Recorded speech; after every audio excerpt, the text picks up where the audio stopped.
Have you ever wondered how investigators at a crime scene collect and match fingerprints? In this video, we'll break down the process step by step from collection to comparison. Let's get started. Each one is different and doesn't change over time. Visible prints are left in substances like blood, ink, or dirt. These are the easiest to spot and can often be photographed directly as evidence. There are two main ways to do this: manual comparison and automated systems. AFIS uses digital scanning and image processing to capture, store, and compare fingerprints. The digital image of the crime scene print is analyzed by the system to extract the minutiae points. This verification process involves comparing the crime scene print to the suspect's known fingerprint, just as in the manual comparison method. But now the bar for a match is set higher. Their uniqueness, permanence, and trace nature make them invaluable for crime investigation and prosecution. Your feedback is very important to us and helps us make better videos for you.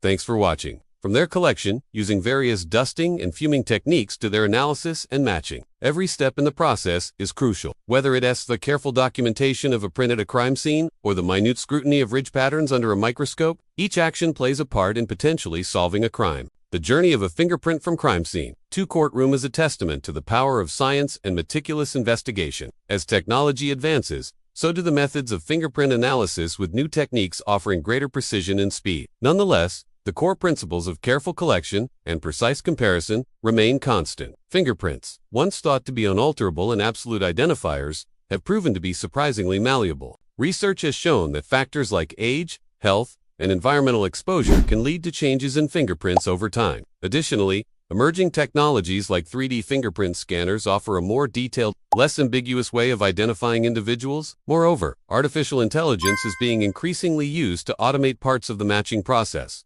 potentially speeding up investigations. Despite these advancements, the basic principles of fingerprint analysis and the wonder of this intricate science remain. All the minutiae points of the two fingerprints must match. This rigorous verification process ensures that there is a high degree of certainty about the match before any conclusions are drawn. This is an important step to ensure that the evidence is as reliable and accurate as possible, which is crucial for the legal process. It then compares these points to a large database of known fingerprints, potentially millions in seconds, generating a list of possible matches. This can be used in various legal investigations and court proceedings. The fingerprint evidence can be presented in court to establish a suspect's presence at a crime scene, either directly linking them to a crime or corroborating other evidence against them. However, it's important to remember that fingerprints alone rarely provide a complete picture. They are usually used in conjunction with other types of evidence and witness testimonies to build a comprehensive case. Fingerprint evidence is considered highly reliable and admissible in court, as long as proper procedures are followed during collection, preservation, and matching. Adherence to these procedures ensures the integrity of the evidence,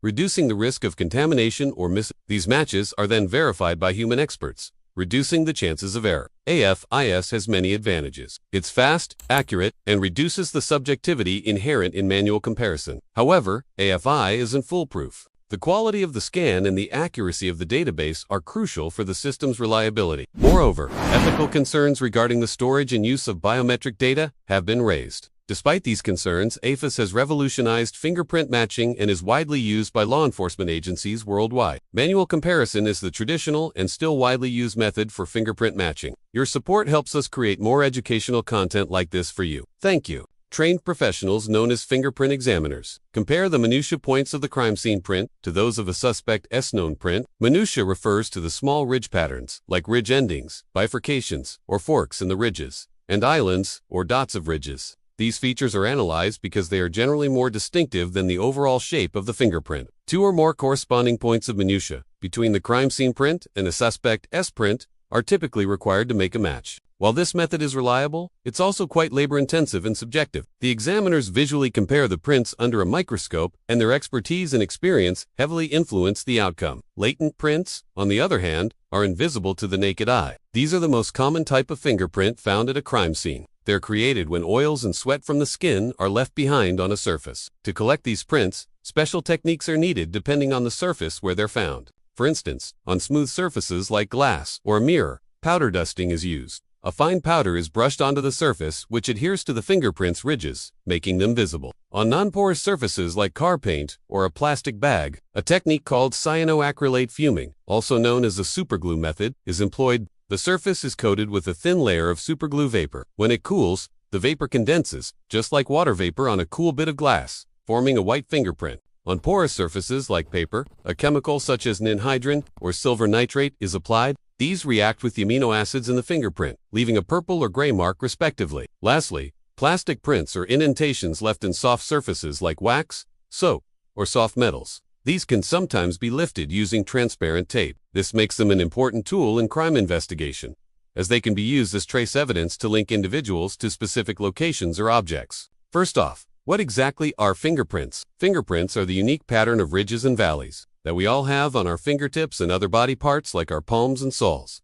There are 3 types of fingerprints: visible, latent, and plastic. Once a print has been located and collected, it needs to be carefully documented. This usually involves photographing the print in situ, meaning in its original location, before any attempts are made to lift or remove it. This creates a record of the exact location and condition of the fingerprint. After photographing, the print is carefully lifted using techniques appropriate to the type of fingerprint and surface. This might involve using a special adhesive tape or a more aggressive method like etching the surface with acid. The lifted print is then placed on a standardized form or card, labeled, and preserved for analysis. The next step is matching the fingerprint to a particular individual. Automated Fingerprint Identification System, also known as a FIAS, is a more recent development in fingerprint matching technology. Before we continue, if you're enjoying this video, please consider subscribing and supporting us. After a potential match has been identified through AFI, manual verification is carried out by a second, ideally, third examiner to confirm the result. If the fingerprint is successfully matched to a suspect, it provides a strong link between the suspect and the crime scene. In conclusion, fingerprints are an incredibly useful tool in the field of forensics. We hope you enjoyed this video. If so, please don't forget to subscribe and leave us a comment.